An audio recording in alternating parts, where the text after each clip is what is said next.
सलाम पाकिस्तान 24 न्यूज में खुशामदीद। मैं हूं आपके साथ सीमन हाशमी और मैं हूं वजाहत खान। इस बुलेटिन में हमारा साथ देंगी साथी एंकर मदीहा सलीम। और बुलेटिन के आगाज में सबसे पहले आपको बताएं कि हुकूमत ने IMF की शराइत मानकर पेट्रोल की कीमत में 8 रुपए 3 पैसे इजाफा कर दिया। पेट्रोल की कीमत 145 रुपए 82 पैसे तक पहुंच गई। हाई स्पीड डीजल 142 रुपए 62 पैसे फी लीटर हो गया। इस्लामाबाद से वकास अजीम हमारे साथ मौजूद हैं, उनसे जानते हैं। वकास, बताइएगा। जी, वज़ारत ख़ज़ाना की जानिब से आज ही पेट्रोलियम मसनूआत की कीमतों में इजाफे का ऐलान कर दिया गया है और इसका इतलाक भी फौरी तौर पर कर दिया गया है। मैं इस वक्त इस्लामाबाद के एक पेट्रोल पंप पर मौजूद हूँ, जहाँ पर ऐसे देख सकते हैं कि बहुत ही कम रश दिखाई दे रहा है, क्योंकि पेट्रोल की कीमत में आज ही 8 रुपये फ़ी लीटर का इजाफा कर दिया गया है, जो कि अब पेट्रोल की नई कीमत जो है 140 रुपये फ़ी लीटर तक पहुँच चुकी है। यहाँ पर हमारे साथ इस्लामाबाद के शहरी मौजूद हैं, इनसे पूछते हैं कि आप क्या कहना चाहेंगे। आदमी खाए क्या और ये क्या, वो तो सोच विचार में कि क्या बच्चों को क्या, इतनी हर तरफ महंगाई होगी और रही सी कसर इस पेट्रोल ने निकाल दिया। जिस टाइम पेट्रोल पंप में पेट्रोल डलवाने जाओ तो पता चलता है 10 रुपये महंगा हो गया है। पहले कीमतें बढ़ती थी, महीने में एक दफ़ा बढ़ जाती थी, लेकिन अब तो रूटीन में 2-4 दिनों में बढ़ गई हैं। जी, वज़ीर-ए-आज़म इमरान खान की जानिब से 120 अरब रुपए के रिलीफ पैकेज का ऐलान किया गया है, लेकिन उसके फ़ौरन बाद ही आज पेट्रोलियम मसनूआत की कीमतों में इजाफे का ऐलान कर दिया गया है। जी ठीक है, बहुत शुक्रिया आपका। कराची में पेट्रोलियम प्राइसेस में इजाफे पर अवाम बिलबिला उठे हैं और शदीद परेशानी से दो चार है। अवाम में गम और गुस्सा पाया जा रहा है। वाजिद रजा असफहानी हमारे साथ मौजूद हैं, उनसे मजीद तफसीलात जानते हैं कि अवाम क्या कहते हैं। जी वाजिद, बताइएगा क्या कहना है शहरियों का। अवाम का ये कहना है कि जब PTI की हुकूमत आई थी तो उन्होंने समंदर से निकालने का दावा किया था, लेकिन अब 3 साल गुजर गए इनकी हुकूमत को। समंदर से तेल तो वो नहीं निकाल सके, लेकिन अवाम का उन्होंने तेल निकाल दिया है।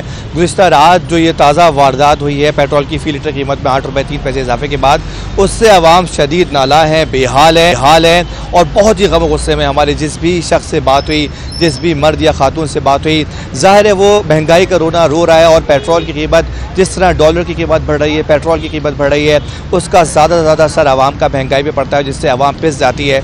उनका ये कहना था कि 4 अफराद के कुब्बा जो पहले 8 से 10 हज़ार का एक राशन लिया आता था, इस महंगाई से वो 20 से 25 हज़ार पे वो राशन पहुँच गया। और पेट्रोल की ताज़ा ये कीमत बढ़ने से महंगाई कहाँ जाके पहुँचेगी कहीं अंदाज़ा नहीं है।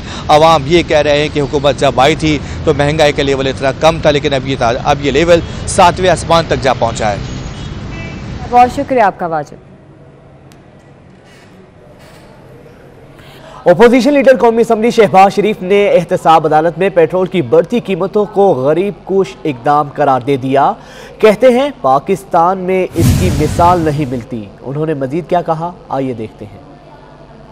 पेट्रोल की कीमतें एक बार फिर बढ़ा दी गई हैं, क्या कहेंगे आप? ये ज़ालिमाना और गरीब कुछ जो कदम है ये ज़ालिम हुकूमत उठा सकती है, इसकी नज़ीर पाकिस्तान में और कोई मिलती नहीं। ये सब डेंगू के खिलाफ आपने बड़ी जो है वो स्प्रे वगैरह करवाए, लेकिन मौजूदा गवर्नमेंट ने जो है वो डेंगू के खिलाफ कोई इकदाम नहीं किए। क्या कहेंगे आप इस सूरत हाल पर? इस बारे में जो गुजारिश कर दी है वो ये हुकूमत से पूछे।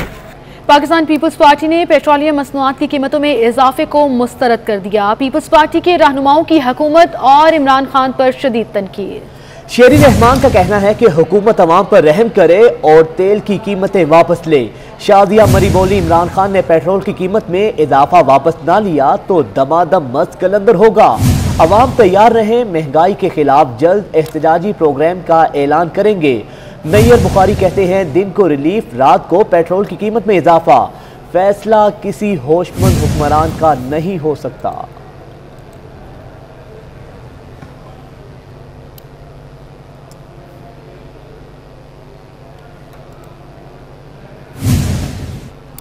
पेट्रोलियम मसनूआत की कीमतों में इजाफे के खिलाफ अनोखा एहतजाज। पीपल्स पार्टी के सेनेटर बहरा मंतंगी साइकिल पर पार्लियामेंट पहुंच गए। कहते हैं रात के अंधेरे में महंगाई का बम गिराया गया। पूरी कौम से अपील है कि अब घरों से बाहर निकलें। पार्लियामेंटेरियन होने के बावजूद मुझ में पेट्रोल खरीदने की ताकत नहीं। पेट्रोल, चीनी, घी की कीमतों में इजाफे के खिलाफ आवाम को बाहर निकलना होगा। मिनिस्टर ने रात के अंधेरे में एक दफा फिर 22 करोड़ आवाम पे महंगाई का और पेट्रोल का बम गिरा दिया। मैं समझता हूँ कि कौम के साथ मजाक है और मैं पूरे मुल्क के अवाम से अपील करता हूँ कि निकलें। आज मैं पार्लियामेंट हूँ मेरे पास पेट्रोल की ताकत अभी नहीं रही। पेट्रोलियम मसनूआत की कीमतों में इजाफे की कौमी असम्बली में भी गूंज। ख्वाजा आसिफ कहते हैं पेट्रोल की कीमत कहां से कहां चली गई, गरीब पिस रहा है, महंगाई बढ़ रही है। हुकूमत मुल्क का वजूद खतरे में डाल रही है। आपको बताएं कि ख्वाजा आसिफ ने कहा कि महंगाई बढ़ती जा रही है और गरीब आदमी महंगाई की चक्की में पिस रहा है। हमारे गिरेबानों पे हाथ पहुंचेंगे कि हमें जिम्मेदारी कबूल करनी चाहिए कि आज मुल्क में जो हालात हैं वो इस ऐवान की जिम्मेदारी बनती है। ये मुक्तदर ऐवान है, आइन इसको बालादस्त कहता है इस ऐवान को, लेकिन इस ऐवान को उसमें मुअत्तल बना दिया गया है। चीनी और गंदम के नाम पे यहाँ पे जो फ्रॉड हुए हैं, जिनका कहा गया था कि 1 महीने के अंदर इंक्वायरी रिपोर्ट आएगी, उस पर अमल दरामद होगा। कौन सा अमल दरामद हुआ है जनाब डेप्टी स्पीकर? ना कोई अकाउंटेबिलिटी है। अकाउंटेबिलिटी सिर्फ इन लोगों के लिए है जो इन बेंचेस पे बैठे हुए हैं। वो सारे के सारे दूध में नलाए हुए हैं, ये जो इस तरफ बैठे हुए हैं। ये ज्यादा देर सिलसिला नहीं चलेगा जनाब। इस वक्त मुल्क का वजूद खतरे में ये मौजूदा हुकूमत डाल रही है। कल तक जो जिनके धरनों में जाके बैठते थे, आज उन पे गोलियां चलाते हैं। कल तक जो इनके हीरो थे, जिनका कॉज लेके इस असेंबली में भी शोर मचाते थे, आज उनके साथ खुफिया माहदे करते हैं। कौन से खुफिया माहदे करते हैं? सारे जो एहतजाज हुआ है या जो खुफिया माहदा हुआ है, उसमें हुकूमत के पल्ले क्या रह गए?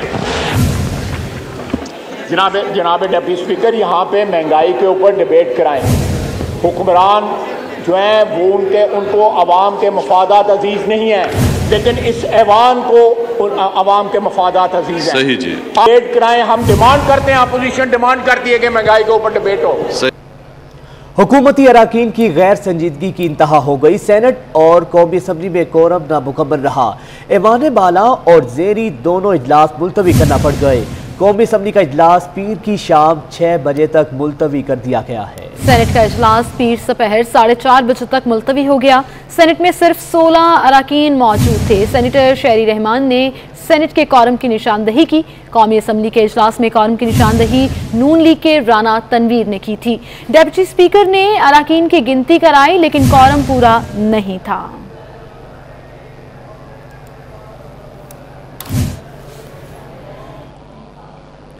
लाहौर के हल्का NA 133 का ज़िमनी इलेक्शन का मामला है। PTI NA 133 के ज़िमनी इलेक्शन से आउट हो गई।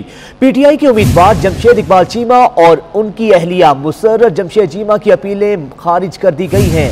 आपको बताएं कि लाहौर के हल्का NA 133 के ज़िमनी इलेक्शन का मामला है। तहरीक इंसाफ के NA 133 के ज़िमनी इलेक्शन से तहरीक इंसाफ बाहर हो गई। PTI के उम्मीदवार जमशेद इकबाल चीमा और उनकी अहलिया मुसर्रत जमशेद चीमा की अपीलें खारिज कर दी गई हैं। मलिक अशरफ से जानते हैं। और मलिक अशरफ, बताइएगा, बड़ा धचका लगा है तहरीक इंसाफ को इस फैसले से? जी बिल्कुल, इलेक्शन अपील ट्रिब्यूनल जो है उसने एक बड़ा फैसला दिया है, जिसमें उन्होंने जो पाकिस्तान तहरीक इंसाफ के उम्मीदवार थे जमशेद इकबाल चीमा और उनकी अहलिया चीमा जो हैं, उनकी कागजात नामजदगी मुस्तरद होने के खिलाफ जो अपीलें थी वो खारिज कर दी हैं और रिटर्निंग अफसर का जमशेद इकबाल चीमा और उनकी अहलिया के कागजात नामजदगी मुस्तरद करने का जो फैसला था उसको बरकरार रखा है। जस्टिस शाह जमील खान पर मुश्तमिल इलेक्शन अपीलेट ट्रिब्यूनल ने अपीलों पे फैसला सुना है और इसमें उन्होंने करार दिया है कि दोनों उम्मीदवार जो थे जमशेद इकबाल चीमा और मुसर्रत चीमा, इनके जो तजवीज़ कुनिंदा थे वो साबित होता है कि उनका तल्लक जो था। ठीक है, बहुत शुक्रिया मलिक अशरफ आपका। NA 75 डस्का ज़िमनी इंतखाब में पोलिंग अमले के गायब होने के वाक़े की इंक्वायरी रिपोर्ट सामने आ गई है। कमेटी ने धांधली का जिम्मेदार DRO और RO को करार दिया है। इंक्वायरी रिपोर्ट में कहा गया है कि डिस्ट्रिक्ट रिटर्निंग ऑफिसर और रिटर्निंग ऑफिसर की नाअहली के बायस डस्का इलेक्शन सबूताज हुआ। NA 75 डस्का ज़िमनी इंतखाब में पोलिंग अमले के गायब होने के वाक़े की इंक्वायरी रिपोर्ट सामने आ गई है। उस्मान खान हमारे साथ मौजूद हैं। उस्मान, बताइएगा इस इंक्वायरी रिपोर्ट में क्या है? जी बिल्कुल, NA 75 डस्का के ज़िमनी इंतखाब में इंक्वायरी कमेटी ने धांधली का जिम्मेदार DRO और RO को करार दे दिया है। ज़राए के मुताबिक डिस्ट्रिक्ट रिटर्निंग ऑफिसर और रिटर्निंग ऑफिसर की नाअहली के बाद डस्का इलेक्शन सबूताज हुआ। रिपोर्ट के मुताबिक नाअहल DRO और RO को आइंदा कोई इंतजामी पोस्ट न देने की सिफारिश की गई है। रिटर्निंग अफसरान में बर वक्त फैसले करने का फुकदान नजर आया। पोलिंग के रोज होने वाले वाकयात से पुलिस और इंतजामिया आगाह थी। वाकई की रोकथाम के लिए कोई ठोस इक़दाम नजर नहीं है। रिपोर्ट के मुताबिक पुलिस ने अपनी जिम्मेदारियों पूरी तरह अदा करने में कोताही की। इलेक्शन ड्यूटी पर मामूर महकमा तालीम के मुलाजमीन भी वाकयात में मुलविस निकले। CEO एजुकेशन सियालकोट मकबूल अहमद शाकिर भी अपनी जिम्मेदारी पूरी करने में नाकाम रहे। जी उस्मान, ठीक है, आप हमारे साथ ही मौजूद रहिएगा। दूसरी जानिब नाज़न, आपको बताएं कि पीपल्स पार्टी और नून लीग का राब्ता हुआ। कौमी असम्बली के इजलास में मुश्तरका हिकमत अमली अपनाने का फैसला कर लिया गया है। पीपल्स पार्टी की शाजिया मरी और नून लीग की मरियम औरंगजेब हिकमत अमली मुरत्तब करेंगी। उस्मान, इस हवाले से भी बताइएगा। जी बिल्कुल, चीमल पीपल्स पार्टी और मुस्लिम लीग नून के दरमियान राब्ता हुआ है और कौमी असम्बली के इजलास में मुश्तरका हिकमत अमली अपनाने का फैसला किया गया है। दोनों जमातों का इजलास इज्जत में बुलाने पर तशवीश का इजहार किया है, जबकि पीपल्स पार्टी की शाजिया मरी और नून लीग की मरियम औरंगजेब आइंदा की हिकमत अमली तय करेगी। जबकि शाजिया मरी ने कहा है कि हुकूमत की अवाम दुश्मन पॉलिसियों और जमहूरियत कश इक़दाम का पार्लियामान में मुश्तरका जवाब दिया जाएगा और अपोजिशन जो है वो पार्लियामान में मुत्तहिद और एक साथ रहेगी। बहुत शुक्रिया उस्मान, आप हमारे साथ मौजूद थे। नैब ने मालम जबा स्कैंडल में साबिक वज़ीर आला परवेज खटक के खिलाफ इंक्वायरी रोक दी है। एहतसाब अदालत ने भी विफाकी वजीर परवेज खटक के खिलाफ इंक्वायरी रोकने की नैब दरख्वास्त मंजूर कर ली है। मजीद जानते हैं अजमत अली शाह से। अजमत, बताइएगा ये इंक्वायरी क्यों रोकी गई? जी बिल्कुल, नैब ने मालम जबा स्कैंडल में साबिक वज़ीर आला परवेज खटक के खिलाफ इंक्वायरी रोक दी है और एहतसाब अदालत ने भी विफाकी वज़ीर परवेज खटक के खिलाफ इंक्वायरी रोकने की नैब दरख्वास्त मंजूर कर ली। नैब ने विफाकी वज़ीर परवेज खटक और दीगर के खिलाफ इंक्वायरी शुरू की थी। नैब ने एहतसाब अदालत से परवेज खटक और दीगर के खिलाफ इंक्वायरी रोकने के लिए दरख्वास्त दी थी और एहतसाब अदालत ने इंक्वायरी रोकने के हवाले से नैब की दरख्वास्त मंजूर कर ली। जी ठीक है, बहुत शुक्रिया अजमत आपका। कराची में रवां साल 10 माह के दौरान ट्रैफिक पुलिस ने 31,03,000 से ज्यादा शहरियों के चालान किए, जो गुज़श्ता साल के निस्बत 4,30,000 ज्यादा हैं। गलत मोड़ काटने, हेलमेट न पहनने, कम उम्र ड्राइवर्स और नो पार्किंग के चालान गुज़श्ता साल के निस्बत दुगने हो गए। फैसल शकील हमारे साथ मौजूद हैं। फैसल, बताएगा कि कुल कितने चालान हुए हैं और कौन कौन सी वायलेशंस की गई हैं शहरियों की जानिब से? कराची में जिस तरह आबादी और गाड़ियों में इजाफा हो रहा है, इसी तरह ट्रैफिक के चालानों में भी इजाफा हो रहा है और लोग जो है वो कानून शिकनी कर रहे हैं। गुज़िश्ता साल की निस्बत इस साल यानी 1 जनवरी से 31 अक्टूबर तक जो चालान हुए हैं वो गुज़िश्ता साल की निस्बत 4,30,115 ज़्यादा हुए हैं। मैं आपको बताऊं कि 2020 में 1 जनवरी से 31 अक्टूबर तक ट्रैफिक पुलिस ने जो है वो 26,73,314 चालान किए थे और रवा साल यानी 2021 में 1 जनवरी से 31 अक्टूबर तक ट्रैफिक पुलिस अब तक 31,03,429 चालान कर चुकी है। तो यानी 4,30,115 चालान का इजाफा हुआ है। तो ट्रैफिक के कवानीन हैं उस पर अमल दरामद करने में शहरी जो है वो गफलत और लापरवाही के मुर्तकिब होते हैं, जिसकी वजह से ये चालान किए जाते हैं। तो ट्रैफिक पुलिस का कहना है कि वो खुसूसी तौर पर ये अब आहिस्ता आहिस्ता इसमें सख्ती लाएंगे ताकि जो है ट्रैफिक के मामला। बहुत शुक्रिया आपका। कहने 75 डस्का ज़िमनी इंतखाब में की इंक्वायरी रिपोर्ट 24 न्यूज़ ने हासिल कर ली है। इंक्वायरी कमेटी ने धांधली का जिम्मेदार DRO और RO को करार दे दिया। नाअहल DRO और RO को आइंदा कोई भी इंतजामी ओहदा न देने की सिफारिश की गई है। रिपोर्ट में कहा गया है कि पुलिस अफसरान और अहलकार गैर कानूनी सरगर्मियों में पूरी तरह मुलव्वस थे। उस्मान खान हमारे साथ मौजूद हैं। जी उस्मान। जी बिल्कुल, NA 75 डस्का ज़िमनी इंतखाब में पोलिंग अमले के गायब होने पर इंक्वायरी रिपोर्ट जो थी वो सामने आ गई है। ज़राए के मुताबिक इंक्वायरी रिपोर्ट में लिखा गया है कि धांधली के जिम्मेदार DRO और RO को करार दिया गया, जबकि डिस्ट्रिक्ट रिटर्निंग ऑफिसर और रिटर्निंग ऑफिसर की नाअहली के 22 डस्का इलेक्शन सबूतात हुआ। नाअहल DRO और RO को आइंदा कोई इंतजामी पोस्ट न देने की भी सिफारिश की गई है। रिपोर्ट में मजीद लिखा है कि रिटर्निंग अफसरान में बर वक्त फैसले करने का फुकदान नजर आया। वाकयात की रोकथाम के लिए कोई ठोस इक़दाम नजर नहीं है। पुलिस ने अपनी जिम्मेदारियों पूरी तरह अदा करने में भी कोताही की, जबकि रिपोर्ट में लिखा है कि एजुकेशन सियालकोट मकबूल अहमद शाकिर भी अपनी जिम्मेदारी पूरी करने में नाकाम रहे हैं। मकबूल अहमद शाकिर ने नाअहली और जानिबदारी का मुजाहरा किया। डिस्ट्रिक्ट एजुकेशन ऑफिसर पसंदा यास्मीन पर अपने घर में पर गैर कानूनी मीटिंग मुनक्किद करने का इल्जाम साबित हुआ है, जिसके इसके खिलाफ फौजदारी और माना सख्त कार्रवाई की सिफारिश की है। रिपोर्ट में कहा गया है कि पुलिस अफसरान और एहलकार गैर कानूनी सरगर्मियों में पूरी तरह मुलव्विस थे। पुलिस अफसरान ने इलेक्शन पर असरअंदाज होने की कोशिश की।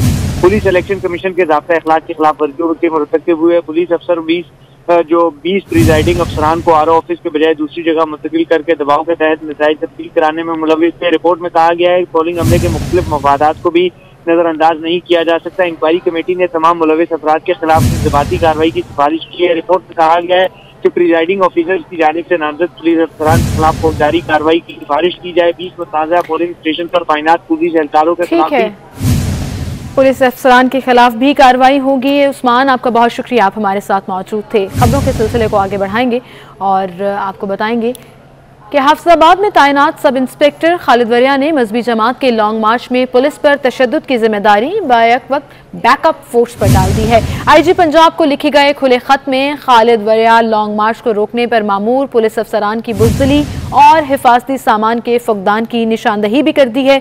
मियां मजहर से मजीद जानते हैं। मियां मजहर, बताइएगा। हाँ जी, देखिए हाफिजाबाद में तैनात है सब इंस्पेक्टर खालिद वरिया, जिन्होंने मजहबी जमात के लॉन्ग मार्च में तशद्दुद से मजहबी जमात के कारकुनों की जानब से पुलिस पर तशद्दुद और हलाकतों का भांडा जो है वो अपने खत में फोड़ दिया है।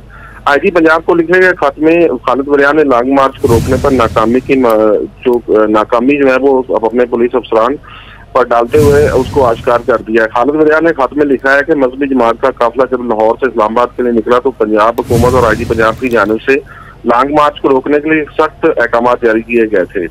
पुलिस और लॉन्ग मार्च के शुल्का के दरमियान मुतअद्दिद झड़पें होती रही। संगीन सूरत के सामने आई जब मजहबी जमात का काफिला 7 अक्टूबर के करीब पहुंचा तो आईजी पंजाब की जानब से हाफिजाबाद, शेखुपुरा, गुजरांवाला, लाहौर समेत मुतअद्दिद अजला की पुलिस, जिसमें आला जिले पुलिस अफसरान में शामिल थे, ड्यूटी पर मजबूर। जी मियां मजहर, बहुत शुक्रिया आपका, आप हमारे साथ मौजूद थे। हाफिजाबाद में तैनात सब इंस्पेक्टर खालिद वरिया ने मजहबी जमात के लॉन्ग मार्च में पुलिस पर तशद्दुद की जिम्मेदारी बैकअप फोर्स पर डाल दी। इसके साथ ही स्टूडियो से अब तक के लिए इतना ही।